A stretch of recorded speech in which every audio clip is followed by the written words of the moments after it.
Hi there, Sanmunani Molweni. Welcome to Fix channel. If you're here, please subscribe before the end of the video. If returning, thank you for love and support. I appreciate you. Channel Simbu Season 1, Episode 1.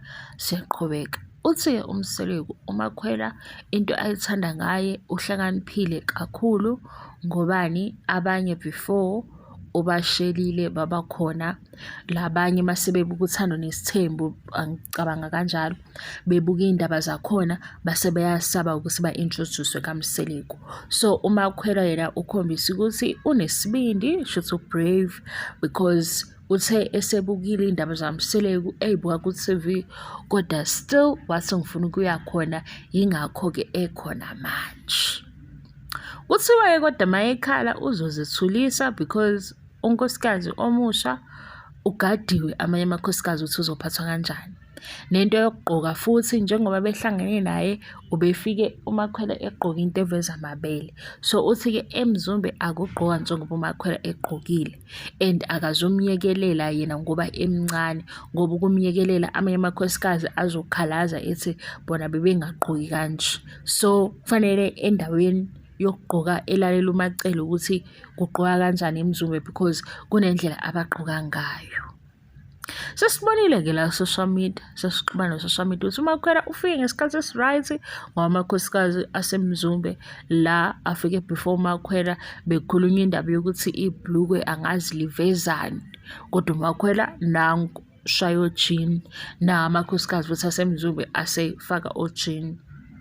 So yena ufike ngesikhathi la imithetho eminye isiyaphulwa or ifame or kuba exposed ku-TV show kwamakhosikazi kanye nobaba uMseleku kuba introduce kwenye i-lifestyle because abasebona lawo ba-traditional sebe-modern traditional. So ezinye izinto sebe-adoptile. Siyambona nje uMangwabe sikhona izomba zakhe efaka amajini, uMakhumalo siyabona ukuthi isitayela sakhe siyashintsha kancane lapha nalapha ijini yavela, noma yena sesike sambona uMacele nje kulo after show season 8 ukhona la vele khona kwazi kwaba khona abanye abantu bathi unkosikazi kodwa ogqoka ibhlukwe. Wagazi nisuke sekwenze njani? Imithetho yakwakho nemithetho yakweminye imizi ayifani. UMacaneli begqoke ugreen sengikhohliwe kodwa nje ngakwa green kukhona neblue, kwakhona abanye bathi kodwa nje akubukeki lapho wena ohlala khona nalapho okushayelwa khona umthetho onjalo. Amanye amakhaya neminye imizi bayiphilela impilo ngendlela yabo. Wena ungayibuka into uthi kodwa unkosikazi akabophe ekhanda, abanye ababophi ngoba umuzwa lapho awubophi. Wena ubona omunye uthi hawu uhamba umhlonipho engawufakile, kweminye imizi imhlonipho ifakwa imicimbi kuphela, awugqokwa zonke insuku, abanye bagqoka zonke insuku. Inkinga ilento ukuthi kaSibiya kunemithetho yakhona kodwa imithetho yaKaSibiya bafuna iphilwe kaMthembu, uyabo kube didane-ke lapho. Sisaqhubeka-ke nothando nesithembu, siyaxoxa into esisayilindele-ke futhi ukuyibuka kunye ku-season 9 ubuhlakani bukaMakhwela ngoba aSomseleku she's very intelligent.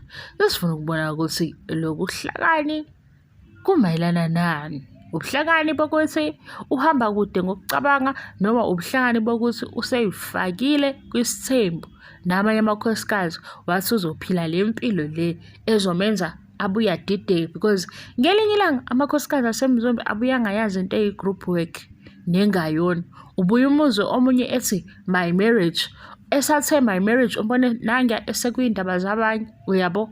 Manje sifuna ukubona ukuthi yena wenze njani, okwakhe ukuqonda kuhamba kuthini. Kubuye kuthiwe umamkhulu kufanele afike azoxazulula iy'nkinga zabanye ethi umamkhulu kodwa ekugcineni bonke labantu babona uMseleku. Uma esefike exazulula iy'nkinga uzokwazi kanjani ngoba babonayo, yabo, ogcine babonile, abamphakelayo. Usho kanjani ukuthi akaxazulule iy'nkinga zabantu ebabona everyday? Manje uMakhwela sifuna ukumbona ukuthi naye masefika esebekwa phambi kwabo uthini, uthi my marriage noma ubuzobe uyadideka. uzothi my husband noma ethi our husband uyalazi ukuthi leyo chorus ngena nini, njengoba sekushiwo la kuthiwa uMakhwela yena obenobuhlakani because abanye basatshiswe uthando nesithembu bajike endleleni. Abanye wegazi kuthiwa abanye, akushiwo ukuthi omunye like umuntu oyedwa, abanye shuthi baningi. Hayi, ntile mpilo la asibambe-ke la, soqhubeka nothando nesithembu size sifike i-episode yokugcina mangakhathalanga sobe usixoxa nje ngoba bona ngo-season 9 2026 ngoJanuwari.